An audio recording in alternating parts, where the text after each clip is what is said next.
Have you ever noticed that there's just some people that always know exactly what to say? They walk into a room and they're effortlessly charming. They always have really good comebacks, witty banner. Well, how do they do this? Let me tell you.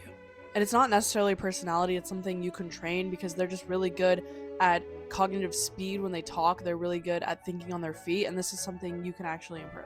So, why do you freeze in conversation in the first place? It's because your brain is overloaded. It's constant thinking, what do they think about me? Am I saying the right thing? Your anxiety is increasing because you feel like you're being judged on whatever you say.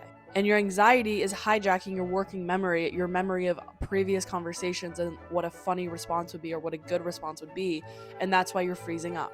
When your brain is busy self-monitoring, that's when you're not going to have funny banter or good conversation because your brain is freezing. Witty people aren't smarter, they just do three things differently. First of all, they basically stay externally focused. Second of all, they respond to what was actually said, not the fear of what they think was implied. They actually respond to what was said. Third is they use simple conversation starters, and I'll break these down.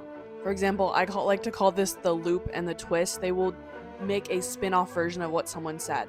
So if someone said, "Oh, I barely slept," you could say, "Oh, so we're operating on 12% today." It's just a funnier way to say what they already said. You take what they said and you make it different and a little bit different and a little bit funny. And maybe a little ironic or sarcastic. And that's funny.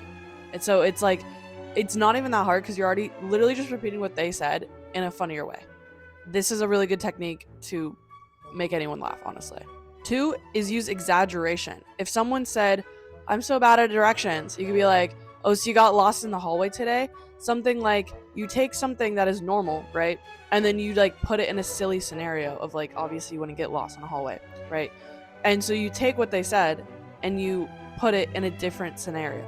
Three is you have to assume confidence whenever you're talking to anyone. You have to feel confident, or else you're going to feel that anxiety. You're going to feel like you're being judged and perceived. But when you stop monitoring yourself, you stop feeling anxious, that opens up your prefrontal cortex for creativity, for good conversation, for funny humor, because you're not worried about it and you're just gonna let your brain do its thing. So if you want to get better at banter, stop trying to be impressive and rather be responsive. Conversation isn't performance, it's just pattern recognition of what works in previous conversations. And your brain is naturally really good at patterns. It's a predictive model. It predicts based on all your other past conversations. But if you want to learn more about this, I teach people on the Neuro Society on how to unlock your full potential in your brain and how to hack into more of these psychology tips. The link's in the bio. Thanks for watching. See ya.